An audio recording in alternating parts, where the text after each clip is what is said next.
Before the start of this video, I want to thank everyone who supported me to getting 50 subs. As promised, I did say I was going to do some kind of giveaway, so hidden in this video is a code for a Steam gift card. Good luck finding it. If you've been on my channel long enough, you notice that I like video games and anime. And one of my favorite genres of video games are RPGs. There are a good amount of anime, mainly isekais, that have a video gaming aspect for gamers to relate to. The crossover appeal has made a lot of them popular among many anime fans. However, I'll be honest, I don't really care too much about isekai anime, but I understand the appeal. One video gaming anime that caught my attention is actually a fantasy anime, and that is DanMachi, or if you want to be that guy, is it wrong to pick up girls in a dungeon? And in this video, I want to look at the video game aspects of it and how well it is integrated into its fantasy world. DanMachi's world takes inspiration from a lot of RPGs like Final Fantasy and Elder Scrolls, and mythologies ranging from ancient Greek Olympians to Japanese gods. All those mythical elements are mashed together like, well, a RPG. A majority of DanMachi takes place in the labyrinth city of Aurario, which is a massive city surrounded by a circular wall with a massive tower in the very center. Aurario is populated with all kinds of races you expect to see in a fantasy setting, ranging from elves, dwarves, and human-animal hybrids of all kinds. I'm sure you've already seen the memes about how this setting is overused in isekai and fantasy anime. This kind of setting draws inspiration from a lot of fantasy stories and RPGs. For example, the two towers in Lord of the Rings, which are physical representation of evil within the story. Or the Shinra building from Final Fantasy VII, where the Shinra Electric Power Company asserts its corporate dominance over the population, reminding the peasants who's in charge. While it is an overused trope, the massive tower in the stories and video games draws its inspiration from the Tower of Babel from the Bible. The Babel, in this case, serves two purposes. It was built by the gods to prevent monsters from the dungeon below from escaping and attacking the population, and it serves as a physical location where brave adventurers go to explore the lower levels, and the upper levels serve as a residence to some of the gods that live among the humans. Before we go and explore the dungeon, I think it's important we talk about the Familia.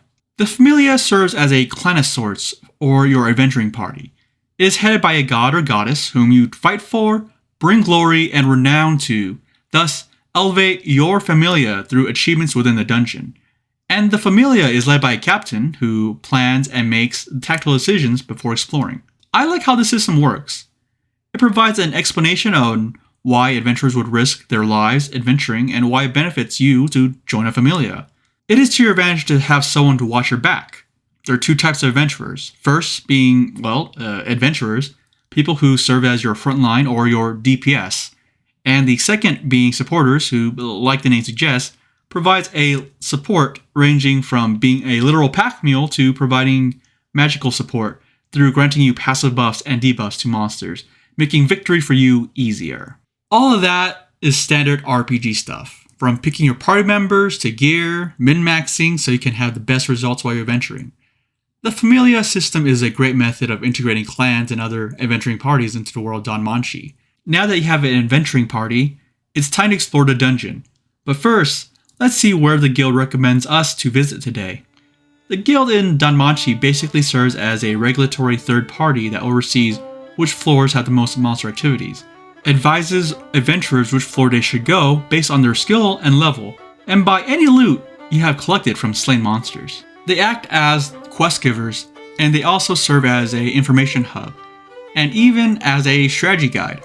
That might sound weird, but let me explain. In some RPGs, you'll run into the problem of where's the best place to grind, where's the best place to farm, etc. That's basically what the guild does when they recommend where you should go adventuring, or when they give you a quest, because they believe you are at a level to handle it, and advises you not to go to places way above your level, because in this world, there are no continues, my friend. Now that you're in a dungeon with your party, you'll be encountering monsters. Lucky for you, the dungeon here doesn't operate on a random encounter system, unless you count being ambushed as a random encounter. The dungeon is, well, a dungeon crawler. If you aren't familiar with the term, let me give you a quick explanation. A dungeon crawler is a subgenre of RPGs that has the player exploring a location, usually a dungeon of some kind.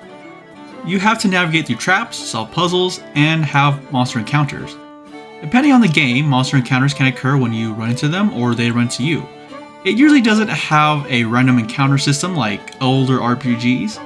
Best modern examples of dungeon crawlers are Hades, Diablo, and Persona. And as far as I know, there aren't any isekai or fantasy anime that has a random encounter system. If there is one, please tell me in the comments. After a successful run in the dungeon, you and your party were able to make a decent profit on the loot you collected.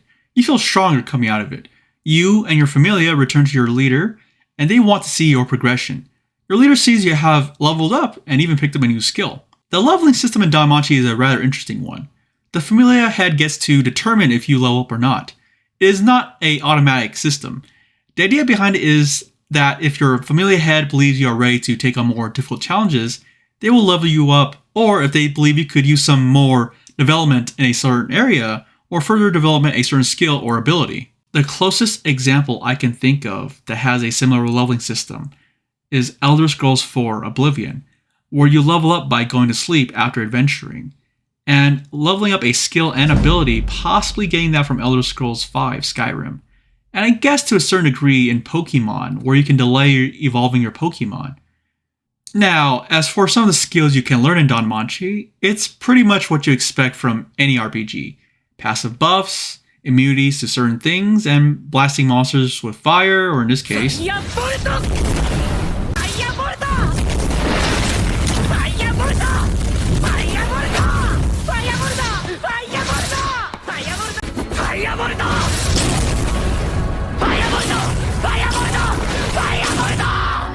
that spell, for example, was learned through reading a rare grimoire. What makes it special is you can cast it without saying a chant. While it is an advantage, some of the ones that do require chant are some of the most powerful. Magic spells and abilities can be earned through leveling up, being granted by them by the gods, or learned through some rare grimoires. In some games, magic has a casting time where you spend a turn casting that spell before it hits the enemy. Usually these spells deal a lot of damage. More contemporary examples are cooldown times in MMORPGs and MOBAs, where there is a cooldown to prevent you from spamming your best attacks as a form of balancing the game.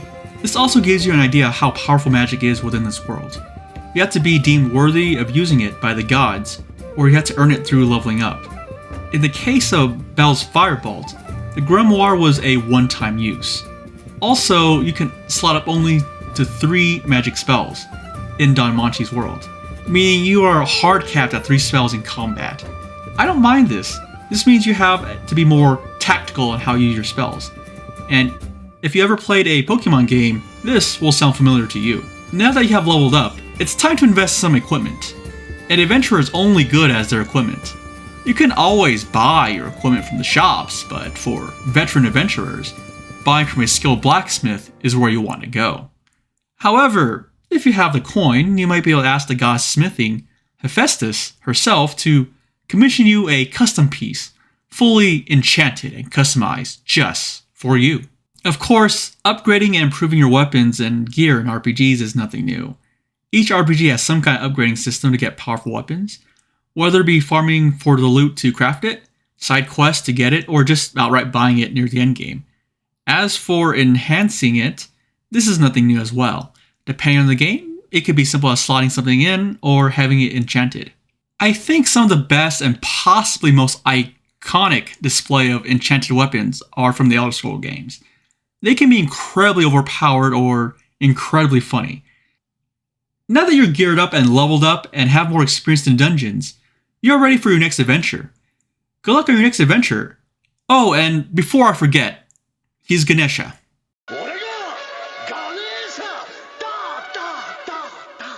A very special thank you to Kurofuro for the amazing artwork they did for this video. Please check them out. They're absolutely amazing, absolutely professional. I hope you liked this video, and if you did, please drop a like and a comment below. And if you haven't subscribed, please subscribe. I work hard to try to make this content for you guys. And I started this channel just this year, and I've been having a blast making videos. I am looking forward to the next season of DanMachi. It looks fucking awesome so far. And yeah, just looking forward to it. Yeah, I hope to see you guys again next year. Please continue to support me. And, I hope to grow this channel even more next year. I'm working on my next video. It should come out early next year, I hope. And keep your eyes on the channel. Thanks again, and have a Merry Christmas and a Happy New Year.